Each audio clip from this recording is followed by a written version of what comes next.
Welcome to Kümneger Talks. I'm your host, Selam Abebe. Thank you for joining us for part 2 of our discussion on masculinity, subjectivity, and well-being. Let's continue where we left off. How about you? Lealem. And Lealem and Zeweldi, both of you, yeah. I was just gonna say, I've gone back a few times. I went back in 2000, so I was 10. Then I went with my mom. That was just like a blur. I don't think I was really, like, all the photos from that, I was like doing this in front of like wet and like I had no idea what I was doing, to be completely honest with you. I think I befriended one of a goat, and then we ate him the next week. Like, it was, yeah, I don't know. That was a blur. 2000, that 2000 trip was a blur. But then I went back. I went back in 2013 for my elder sister's wedding, and then I went back again in 2015. Those experiences, I think I was a bit older, so like I feel like I was actually really conscious at that point of like my sort of mixed Canadian Habesha-ness, and so I found myself trying to like hide that when I was there. I found myself like really wanting to be like fully Ethiopian, so that they couldn't tell that I was, diaspora, or that I was like, oh, you're from Canada. Eh? Like, something about that, I didn't like that association. You know what I mean? It felt like I was just like a disingenuous Ethiopian. Like maybe version 3.0, like I had a different software upgrade, and I wanted the real. So I remember just like trying to like look at people's like mannerisms and like things they do, like how the local Ethiopians like in Addis were walking around in the city, and trying to like emulate it, because I didn't want to be so obviously Canadian. You know what I mean? Like, I think there was something about that, whereas like I definitely felt like 100% I can agree with everyone's like, you feel at home. But then when you can be so easily outed as not from here, you're like, no, I am one of you, So I definitely there was a bit of tension with that. What else? I think, yeah, that was, I think, the big thing for me. And if I look back now, I feel like, maybe it might be the reason why, or it might not be the reason why, but I feel like I don't have that same kind of like comfort knowing that if I were to go back, I could just like easily really experience Ethiopia and really blend in and really absorb it. You know what I mean? And it's not really because of the language, because I think my parents did a great job like helping me maintain it. And the same with like the faith community I grew up in. There were always like all the adults in the adult congregation were speaking in Amharic. It was more like culturally, I felt like I was missing out. Like, whether it was like the songs, I didn't know what the songs were. I felt like, I probably didn't know the lyrics and all those things.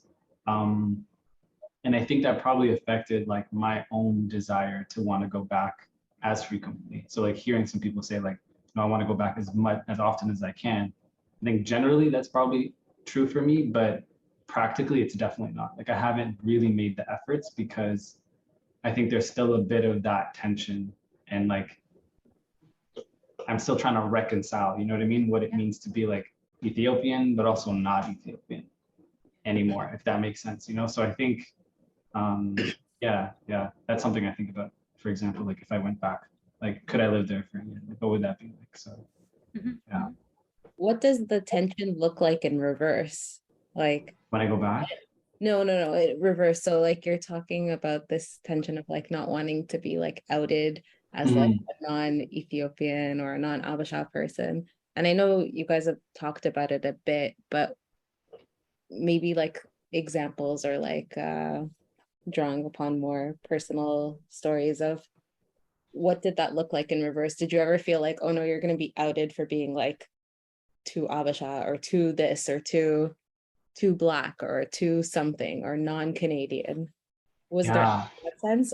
Not that there needs to be, but just sort of wondering. I can't think of an experience where I was like, oh, I'm being too Habesha, but I think that's probably because the lowest kind of common denominator in those like non-black spaces or non-POC spaces was black, and that like what being black was. So it was more about like not wanting to be, I don't, there's no way to not be outed as black if you're being seen by someone who can see with their eyes, you know what I mean? Like you're immediately like 100% you're black, you know? So, so I don't think there was anything like that, but I do feel like, or more like being outed culturally in a sense, because you're talking about like looking at like the way people are moving and stuff like right. that, having to move like that, maybe like Yeah. being outed culturally as non-Canadian As or non-Canadian. Yeah, I think that was more like in high school, or like realizing that like, you know, I'm Ethiopian. I come from a country in Africa that is not this country that I'm in, and like maybe just reconciling. I found an affinity to like all things black, whether it was like Pan-African or whether it was like specific African American culture, music. Like I just absorbed that, especially music, and like put that as like added that kind of to my identity. That became a core part of my identity. But I don't think I was like super conscious of like, could they tell that I'm specifically as a black person Habesha? Like, could white people tell? You know, like most of the time, my experience is that they didn't really, like, if they even knew Ethiopia, it was always in a negative light, obviously because of, you know, past sort of Western kind of media portrayal of Ethiopia. But when they didn't know, they're like, oh, Ethiopia, that's like what people or non-Ethiopian people would say. Ethiopia, that sounds like a utopia. That sounds like the name of like, you know, that sounds like Fruitopia. What is this? What kind of country is that? I remember hearing that often, being like, oh no, it's a country in East Africa, or like always having that back pocket, like, oh, the Horn of Africa, you know, the Horn of Africa is there. So I think it was more of like just like a constant educating of where Ethiopia was and what it was to people, you know. Yeah. For those of you that know me from time, I used to talk a lot. So there's two experiences that I had I still do talk a lot, to be honest. I don't know why I say I used to, but there's two things. One was the worst experience I had was in elementary school. Back home, I don't know if you guys know this. I don't know if it's still like this, but like hugging your friend and walking is perfectly fine. Holding hands. Holding hands too. Yep, that's perfectly fine. Went to elementary school one day. I'm like, yo, Kyle, what's good? We chill, whatever, right? Hug this guy and walking. His parents saw it, and they ended up talking to my dad because they're like, hey, like, is this guy homosexual? Like, what, you know what I mean? Like, they literally had a conversation. And to me, I'm going like, what? That's normal. It is what it is, right? That was one thing that was reversed. The other thing was, all of you know, our parents are very honest. So if you've gained some weight, they'll let you know. And it's not even like they're hating or anything, right? It's just, that's one thing that was embedded in me. I just spoke my mind. Right? So whenever I talk it doesn't matter, girls, guys, adult, I don't care. I'll tell you whatever I see. I'll be like, okay, like, you know. So there's a lot of conforming that I had to do, and like changing my mindset and the way I talk and the way I say things. Because I would say a lot of rude things, like a very, very rude things, where if it was in Ethiopia, it would be like, oh, like, you know, it's just fine, right? And I would walk away from the conversation and be like, oh, what a great guy, or oh, she's so chill, whatever. They're walking away. I made someone cry in high school. I was like, yo, why are you wearing so much makeup? Like, what's going on? And then everyone like came back and like, yo, what did you say to her? She's like bawling, like she's crying. I'm like, oh my bad. Like I ran after her and I'm like, hey, I'm so sorry. Like I didn't even know what to say. I'm like, I still believe you have too much makeup on, but now I have to apologize. Like I didn't mean that, even though, bro, your face is covered with makeup. Like, you know. So those were two things that I had to really like. I had to really, really pay attention to what was okay and what wasn't. Where I think if I was in Ethiopia, it would have been fine. Just been another day, you know, whatever. Did you perceive that as being outed as an Ethiopian though? Or was that, if you, let's say you, this girl, whatever, like when she's crying, is she like thinking, or are the people around you thinking he said that because he is Ethiopian? Did they have that No, but that's internally what I knew. Because when I would go home, like especially during like my super, like I used to have an accent, like my super fob days, like the parents loved me. I would actually chill with the parents more than I would with the kids, because I would just talk freely like this, and I would have like a pick of my hair, whatever, like you know, I had like the traditional shirt, whatever. I'm just making jokes, talking, whatever. Everybody's laughing. I'm like, oh cool, like I'll be great at school too. So I just go to school and do these things, and then, you know. So it wasn't that she was like, oh, this guy's like, no one knows. Like, they don't know Ethiopia like that. They know World Vision Ethiopia. You know what I mean? If anything, especially in London, Ontario, that's like they know The Fly. That's it. You know what I mean? Until I think what was it? Family Guy or something did the hoarder joke, and then that was the thing that was in. Oh, you're Ethiopian hoarder, and there's nothing in the room, right? But yeah, so a lot of that. But I don't think they knew, but I knew, because I know in my culture, I was popular for being who I was, because again, that was like thick fob days, you know, but then realizing, oh, this is not going to work. So, and then I think that's why, going back to what I was saying before, I identify more as an African American than I do as an Ethiopian, because a lot of the culture that I grew up in, a lot of who I was, a lot of how I was developing. I mean, 9 isn't really that old, but like my brothers are like 10 years older than me. So it's like being in a household where predominantly like is my dad and my brothers, so it's all males, and then just, you know, making jokes like that freely. Like no one told me, hey, you can't make jokes like that. I just kind of had to learn on my own. So I didn't really see the benefit in continuing that, you know. No, it's a very how should I say this? It's a very blunt culture. They'll tell you, and part of the bluntness, and this came up in the research as well, like the ways and how that can be taken. And there's 2 ways in which you could take it, right? One is coming from a place of love, in the sense that we're just going to be very honest with you and tell you what we're seeing and what's going on, and to your own benefit, and here are the resources.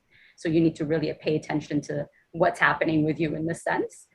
And I think sometimes on the other end, depending on the social group in which you're in and who's saying it in that particular group, it could be like a snide remark of sorts, right? But that very much also depends, I think, on the social group in which you're in. But for the most part, culturally, I think, I mean, even now when you go to church or weddings or anything like that, I'm sure most of you can relate. They'll see you and they'll remember something from the past and then say, but now you look like this, what's going on? Or, you know, before you were looking, now you look much better, you're doing well. You just need to fix this part. And I think once you fix that, you will just be excellent. Right? Oh my God, like that made me cry. It's that guy who made me cry, because it was something I had to reverse on my parents, like bringing people home. My parents would just make blunt comments like that. I'm like, you can't do that. Yeah. And there were more like you made me cry, because it just hit home. Like they're just. I wish I had people around to be like, hey, you can't do that. And the thing is, even after making that girl cry, I still didn't. I was just like, oh, she's so sensitive. Like it wasn't even like, oh, you can't be doing stuff like that. I was just like, yo, why is she crying for nothing, man? She does have too much makeup on. You know, it is what it is. I don't know. I never called someone fat or anything like that, but like everything else was on the table. If I saw it, I'd be like, oh, I don't know, maybe it's because I gained weight. So I was like, I kind of related a little bit, you know? So I was like, ooh, all right, I'm gonna chill. I know how the food is here, but yeah, everything else was on the table. I definitely went after it. And then it was a long, I don't know, it takes me a long time to learn social skills, but when I learned them, I think it's maybe just again, like having an identity at home and having an identity outside of home. But like put me in any culture, I'll figure it out. Like I'll know how to talk to people. Like I have that ability to like connect with people who even like even white people, to be honest. Like I have no problem. Like I know the kind of jokes to fake laugh at, you know what I mean? Whatever. Like I just know how to play the game, regardless of whatever the culture is. So I think that part, there's definitely a positiveness in that part, because I had to really learn. It was like a trial and error for me. Yeah, no, fair enough. Is there, I mean, this is one of the topics that came up when we were talking to the Ethiopian and Eritrean young women, the ways in which young women, or we raise our girls and boys quite differently. So some of them have had that kind of an experience. For those of you who may have siblings who might be, you know, girls or anything like that, what is your experience with that? Is there a way in which that is quite different in how we raise our young boys versus our young girls? And if there is, what are those expectations? And if there isn't, how is it in your household? For those that, if you have it in your household, or if you have seen it or have any experience with it. Yeah. It's not so much my like specific experience, because for me, the youngest, I actually relate with you, Senkai. Like my brother is 8 years older than me, my sister is 10 years older than me. So I don't really get to see them kind of like grow up, like quite literally, because I wasn't even born. But also, so putting that aside, like I do have a good sense that even in Habesha, like families, that like modesty is applied very differently to women than to men, right? Like I've never ever been told by my parents like, hey, that shirt's a little too revealing, or it's a little too fit. You know what I mean? Like stop shopping at Zara. It's, you know, you're gonna tempt the young women. Like I've never been told that. But I've had a lot of other Habesha, you know, women tell me that they've had experiences constantly where they have like two, you know, an outfit when they go out the door, and then one of they actually wearing to kind of like avoid all that stuff. So I definitely was not aware of that for a very long time. It's still something I'm still just like my partner will tell me something and I'll be like, oh, I didn't even think about that. That's true, you know, where like my experience is so like just like this that I almost like ignore another person's experience. So yeah, that's something I'm still finding myself like learning more about, and be like, well, that's interesting. That is a double standard. I never really thought about it like that. Or, yeah. Same. I can relate in that sense. Like you were just so focused on your experience, you know, but you know it's there, right? Yeah. But I wanted to touch back on you guys were saying like about I think Lealem was mentioning and Mikias, where you mentioned that when you went back home and the hustle and everything, and you saw, and you just the poverty and the living conditions of some of the people there, and you think like, why me? Why am I here? Out of all those, we're really a fraction, a tiny fraction of the people that are maybe not just in Ethiopia, but also in Africa. Like a tiny fraction of us are here, and you just think like it could have been like if you know the various events in the world that happened, how they happened or whatever, and you're just thinking like, I could have been still there. And you start to think like what I could have been, what you would have been up to. And you think like, you know, just because you're such a small fraction of the people that are there, that you're out, you're here, you're like, you have, makes you just kind of forces you to be like, you know, you got to do something, like, you know, like just because it's not, the tables could have been turned. And if somebody else was in your position here, would they not, you know, do more, or, you know, so that sense of like obligation. And then also with the name thing, yeah, like I used called Zellers. I don't know if you guys remember Zellers. Making a comeback, don't you worry. It is. It's coming back.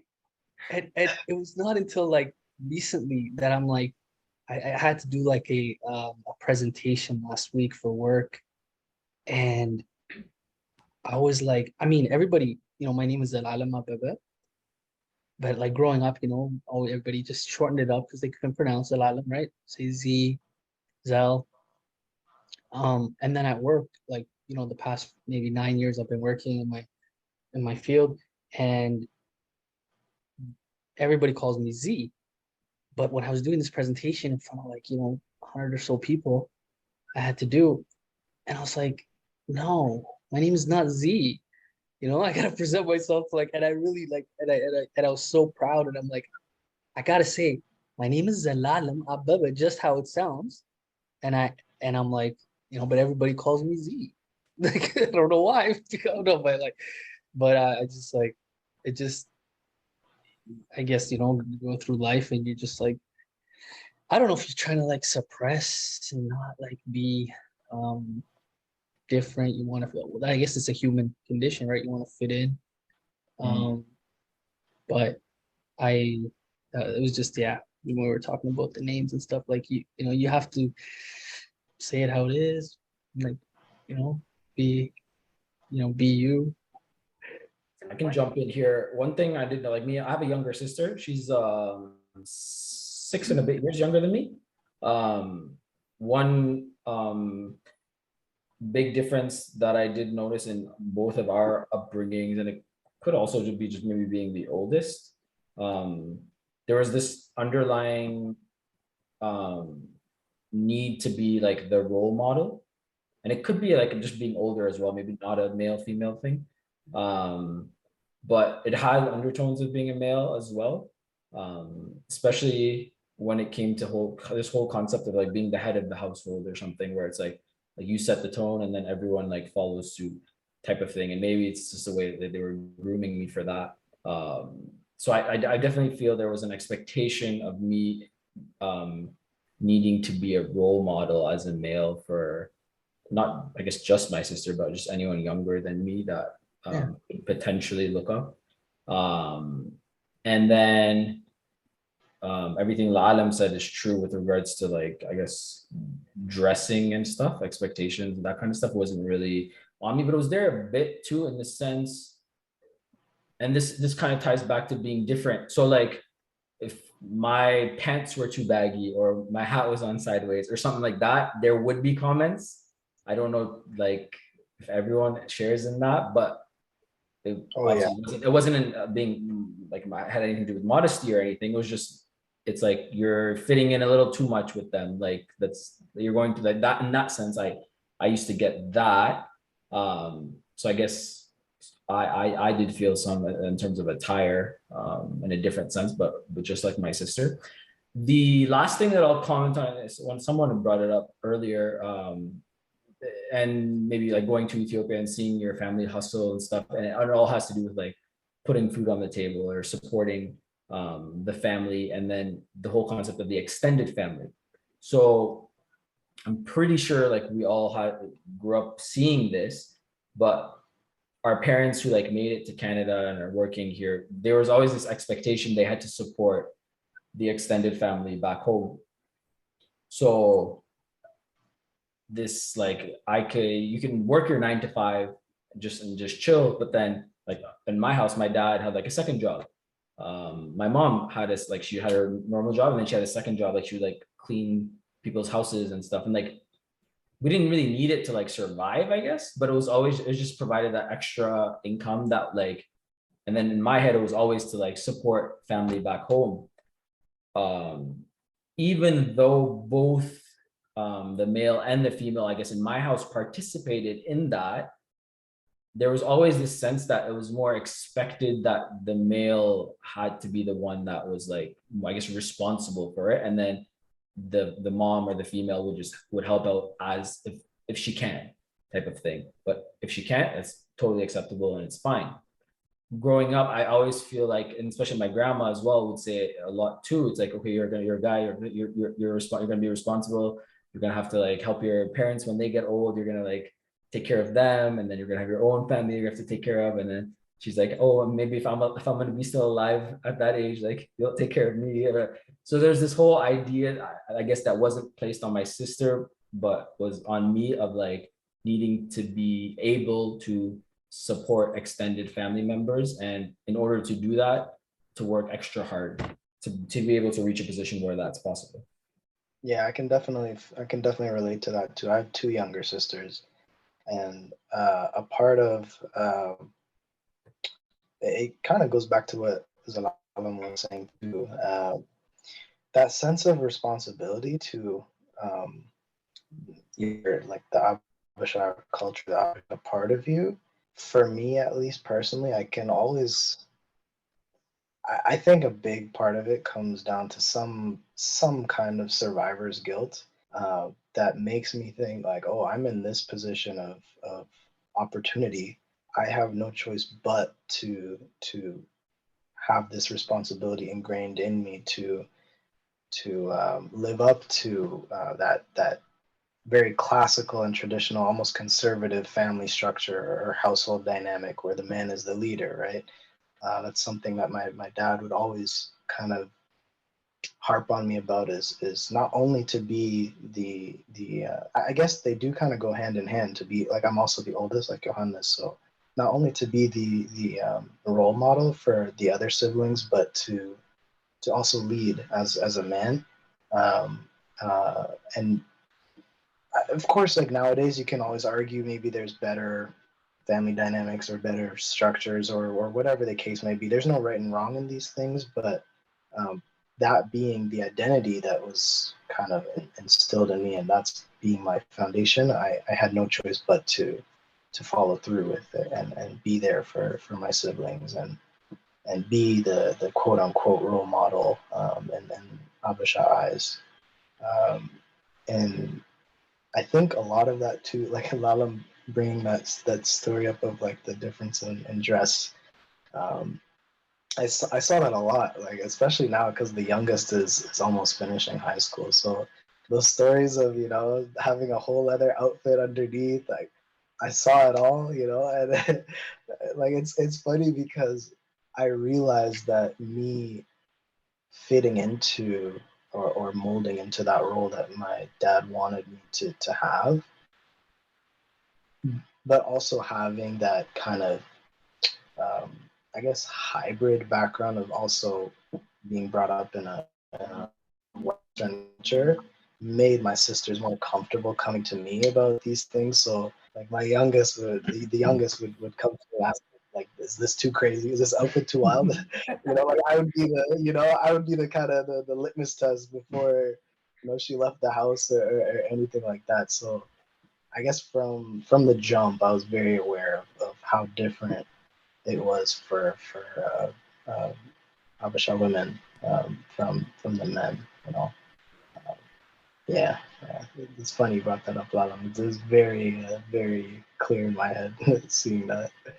What about Zagaya and Miki? I know, Miki, you're an only child, but maybe you had cousins, female cousins, or things like that. And I know Zagai, only male household, but maybe were there other people in your community that you guys could contrast your experience to?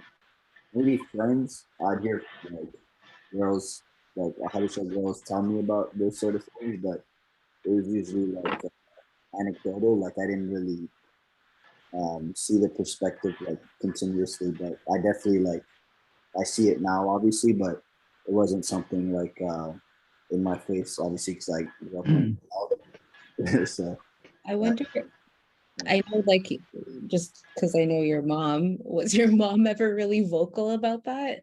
Just always saying like how I should dress her. Yeah, like, oh, you're so lucky you're a boy or something. I could just like hear it. No, she wouldn't.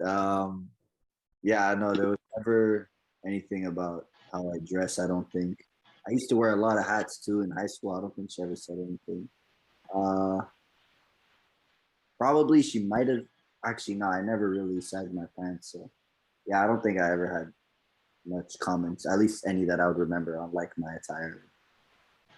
So if I may add, like part of your attire is the hair, right? Like, so you're talking about the baseball caps, and I know, we had this in a previous conversation, but it just wasn't for one of the podcasts. But what about the hair? Were there expectations about how you were to wear your hair as a man representing a culture?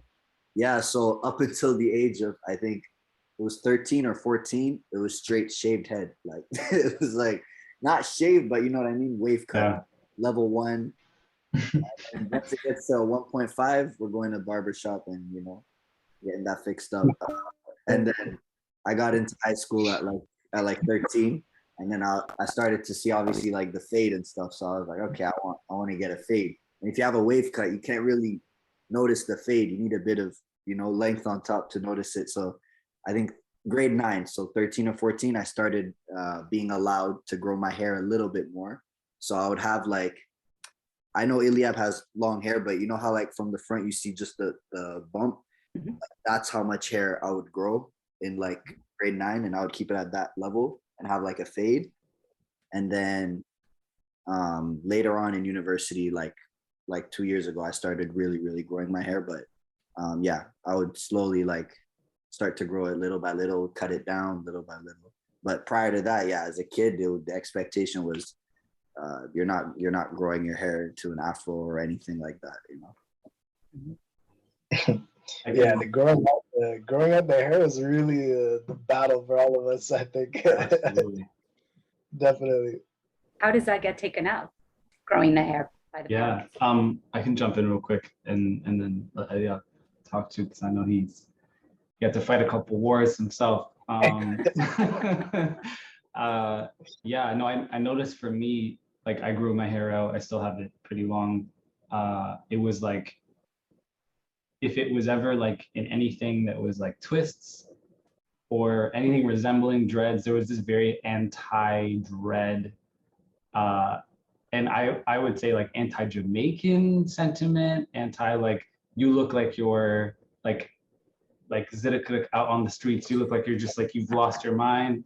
There was always that association with like not just long hair, but like long, if it was like just really big, like outward hair, it was association with like either just like homelessness or like maybe a poor mental state. Like it was always something about that. There was a very specific connotation to it, which I found so like interesting, you know what I mean? Very telling. And then when I started growing it out, just like long and like tying it in a bun, like it was more an association with like it's feminine, and that's wrong. You know what I mean? Like people can't tell. Like for example, I got a surprise call from one of my extended family back home, and I was telling her like I'm about to get married, and she saw like, oh, are you gonna wear your hair like that? Like how are you gonna wear your hair?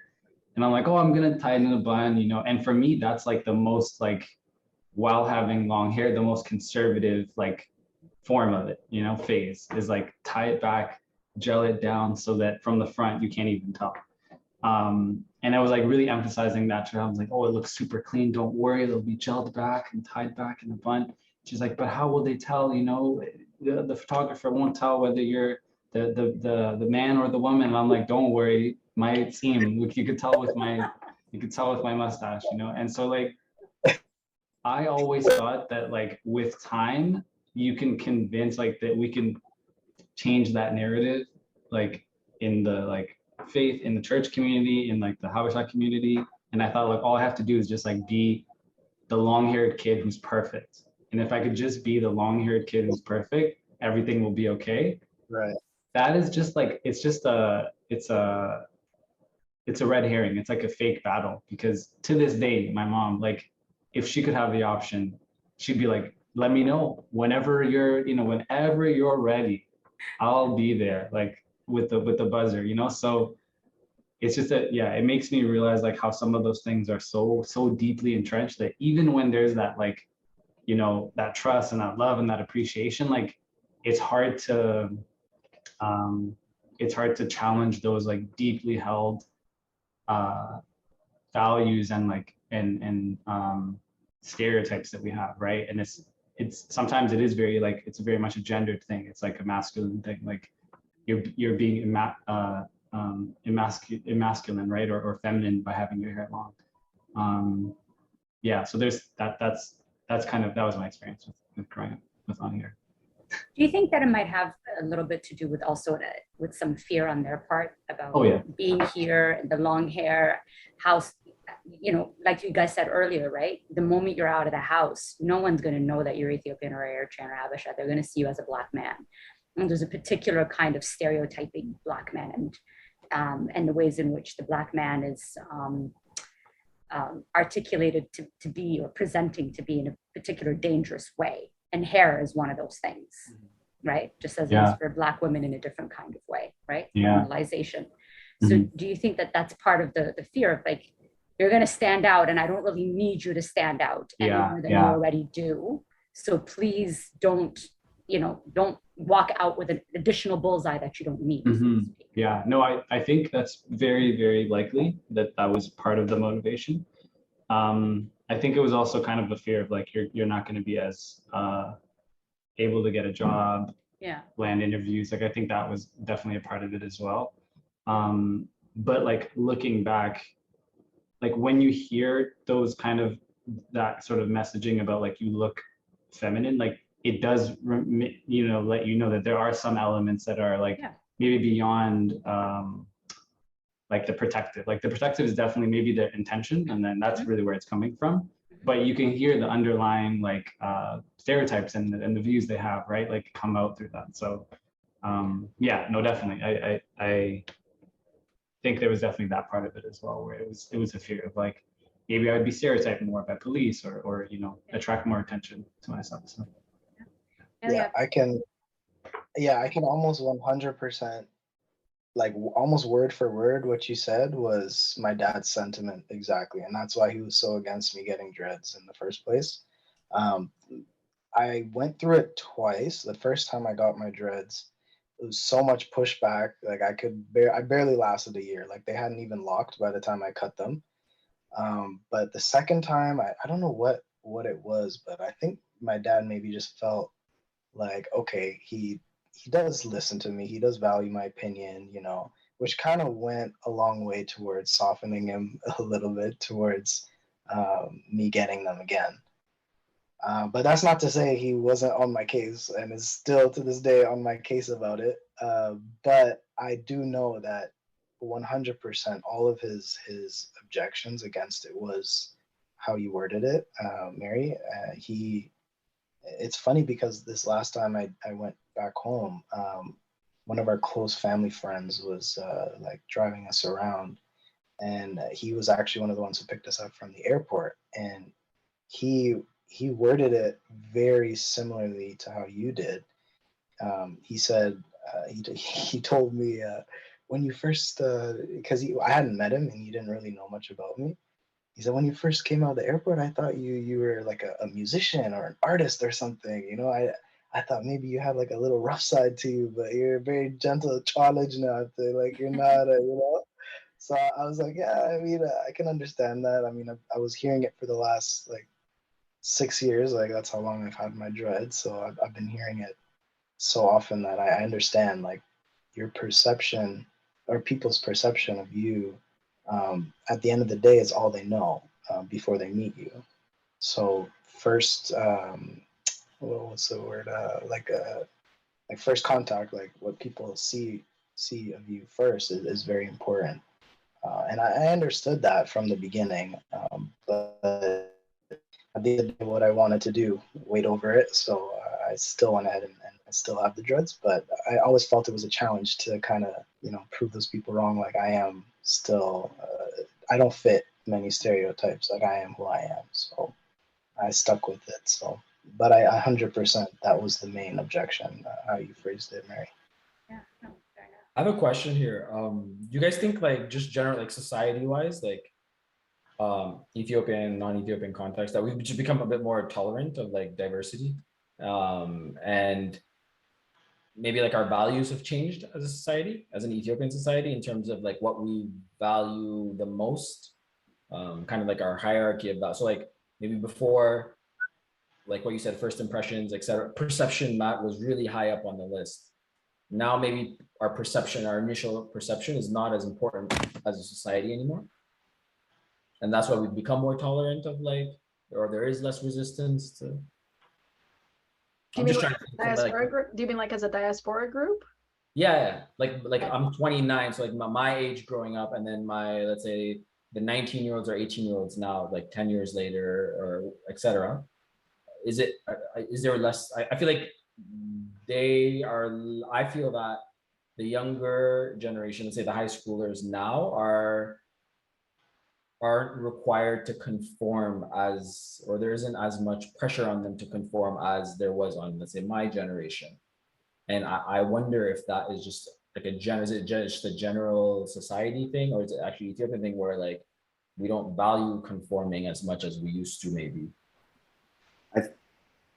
I think it has to do with like how recently the family came. So like if let's say the family came and the firstborn was already born, they'll like knock down all the doors, like the first kid, like Iliab, says, I want to get dreadlocks, goes through that whole thing, the next kid is going to have an easier time, But I think if a new family comes right now, it's going to be the exact same thing that, any one of us might have gone through 10 years ago. They're just going to start their journey now. I think that's my opinion. I think it has to do with how recently the family came, because Ethiopian culture is like pretty, I don't know, it's pretty rock hard. I think it is very static. Yes. Very static. Yeah. Absolutely. So I think, I think it just has to do with how long they face the challenges of conforming here, and then it slowly starts to merge a bit. I think it might also have to do with the kinds of exposures they've had in Ethiopia before coming to, right? True. Yeah. So maybe something around class might also have something to do with perhaps how they get here and how then they choose to either start their family, or if they already have their children, then what they choose to expose them to. Right. Yeah. I think I know I said this on a call before, but I can't still help be struck by this conversation, right? Because there are just so many elements to male representation that we see historically. Like, I mean, Johannes, when you're talking about, you grew up looking at monarchs, right? Look at the way the male monarchs wore their hair. And I mean, you can't help but be struck by the contrast in which there's an aversion to it in contemporary times, whereas we're at the same time, we're looking at this past, and it's like, look at our revered figures. I have so many pictures of all the monarchs or people that we're related to that have those braids. And, or, it's like when they're putting on the monkey hair, right? Like for the warriors and the chieftains, for those who have those in the family, can't help but be struck by that contrast and the ways in which that tension plays out, right?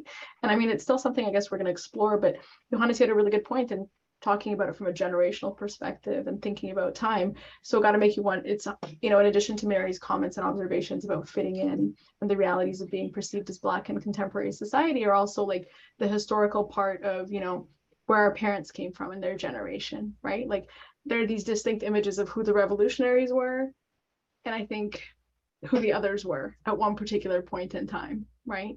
So I wonder how those tensions do play out when we look at them, because I mean, a couple of you have now commented on, you got drawn into the Black Power movement, right? So you look at the ways in which those images resonate with us and how. I can't help but be looking at leaders, and it's like, who speaks to me as a leader, and why can I relate to them? And I think of the ways in which image has something to do with that. I don't know if, any of you can think of ways, but I mean, like the Rastafarian image that I think of growing up is Bob Marley, and like you have like the Black Panthers, and you look at the ways in which there's a myriad of ways that people wear their hair, but the Afro is prominent, right? And I look at like Ethiopians in the 60s and 70s, those Afros were a thing. Mm-hmm. So it's such an interesting And women dynamic. had them too. Of course. Monarchy, the women had afros in Ethiopia as well. Mm-hmm. Yeah. So it's really interesting at the ways in which that transformed over a short period of time. Because if you really look at it, looking at from 74 to like the time our parents migrated, it's not really too huge of a window of time. So it's a really interesting transformation and looking at it from a North American context, right? So I want to ask actually in line with this, like a question, and this tends to generally get asked of Black women, but I want to ask you guys, what does your hair mean to you? When I had my hair long when I was younger, I didn't do it out of a sense of rebellion, but it was more like I wanted to prove to people who had a perception or image of like somebody with long hair, like they think, oh, like a gangster, or like this guy's, he's probably rude, or but I wanted to be the opposite. I wanted to hold the door for people. I wanted to show my real, people see and they're like, oh, this guy looks scary, dangerous, whatever, but he's holding the door and he's saying thank you, and he's like, and I wanted to I purposely always wanted to like change that. I don't know why, like I did. I wanted to purposely make people like know that, like, we're all human, right? Like, so that was my as far as hair. I mean, that, like, of course when you're getting older you're going to start getting, start balding, and that's kind of a fear too for a lot of us, I think. I mean, it's happening, so enjoy it while you can. Yeah, exactly. Exactly. That guy's saying That's it's not my going to main happen to argument, him. So it means a lot. And then like you mentioned Nassisse, with all our monarchs and everything. Yeah, that makes me question why our parents were contrasting the complete contrast of what our history was like. And it just, it makes you wonder. Obviously, there's a lot that happened right between 74 and now, and before 74, but yeah, I mean, just like women, hair is a very, for me anyways, like I remember I couldn't get it. I couldn't get a good job in my field. And it was not until I cut my hair that I actually got something, so I know when you cut your hair, like some people relate it with like new beginning, right? Yeah. And your hair, for me anyways, like for other people too, I think like it means a lot, right, to us. I think to most of us. I don't know. So yeah. I was gonna just bounce off of what was saying, in that I feel like it was something I could control. It was something that like I could take care of, and I think that I found that to be like a journey in and of itself. Like learning what self-care looks like when it comes to my hair, and like figuring that out was a very it was like a catalyst. It was a way to connect with like the global like Black experience in some ways too. So I felt like I was connected to other Black people by having long hair, or by occasionally twisting my hair, or like learning that like, which hair care products are like not, avoid those, or having a bonnet. Like that was a journey for me that like was it was part of the identity piece too. It was a part of like being Black for me. So it helped me connect to other non-Habesha Black people. So yeah. Eliab, you're the one with the dreads. Yeah. It's funny because I used to think like, oh, is there really another motivation for me to really fight for this hair? Is there something that I relate to me having this? Is there something that means more to me about this hair than what other people think? And honestly, in the beginning, it was just to be like have a unique hairstyle, like just to look a little different. I didn't really consider anything on that. But after the journey, the lock journey, and going through all the pushback and twisting it, retwisting it, all those the care that it takes, it started to mean more to me, and I really found it is a little, I don't know, it's hard to describe, but I would feel a way about I did touch on it a little bit earlier, and Zelalem said the exact same thing, but I took it on as like a challenge to break those stereotypes and to really be confident in who I am, because I know I like this hair and I know I want it. Beyond that, like I'm gonna show you that I am who I am and not who you think I am because of the hair. And other than that, honestly, it means more than like I think it does to me. But at the end of the day, if I cut it and I moved on and went into that new beginning phase, it would just be another chapter in my life. I wouldn't really regret it or anything like that, but it does mean something. It's not just hair. Yeah. Johannes, Agay Mikyas. For me, it was it's more like personal. Is just to like track my growth. Because sometimes I look back. I started growing my hair during the pandemic, so sometimes if I look back at like a video, let's say of me somewhere doing something, I'll remember the time based on like where my hair was at, and it's just nice to see. It's like a metric to gauge my growth in different aspects, like my career as a person. Yeah, I like it for that symbolic value, and also to the point of sticking out. I remember at my now old job, it was a call center, and when I would go, obviously when you have like twists or braids, you alternate between like afro and braids or afro and twist for short periods. So I remember like there's always comments like if I come to work one day, they see me with cornrows. Next week I come, I have an afro for 2 days.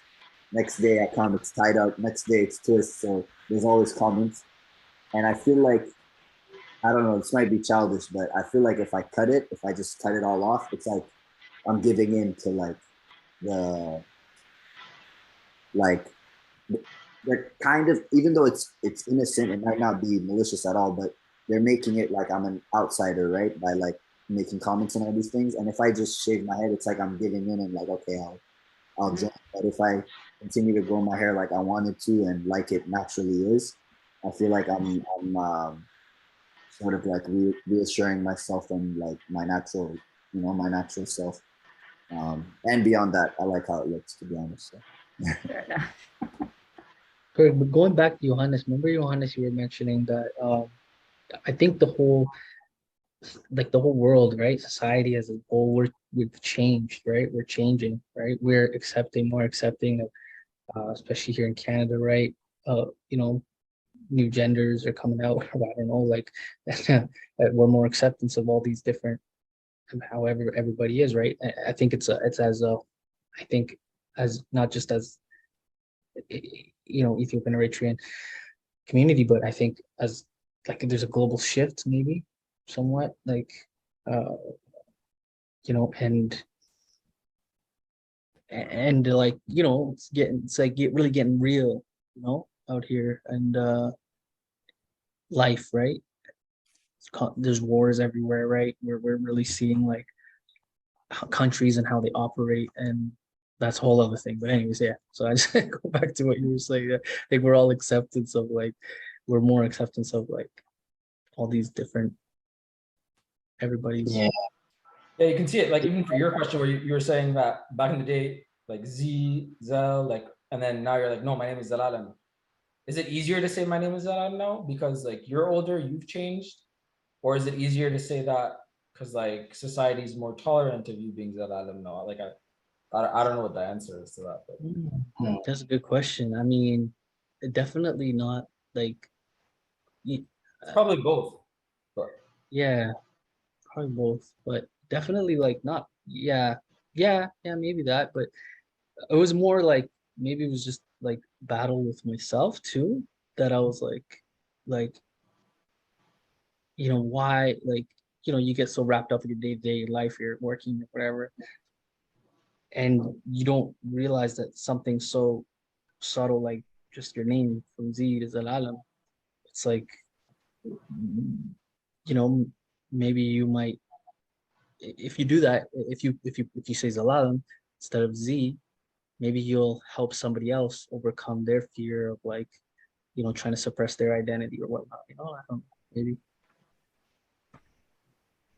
So. There was something I wanted to jump in about that you were mentioning, was like kind of like I guess the influence maybe, or the progressive like movement, and people being more accepting of diversity in all forms, whether it's gender, sexual diversity. Like there was an experience for me that I think was really interesting or telling from my growth, where like when it came to like sexual orientation and diversity there among Ethiopians or Eritreans or Habashas, where like for a long time I grew up until very recently thinking that there are no Habashas who are part of the LGBT community.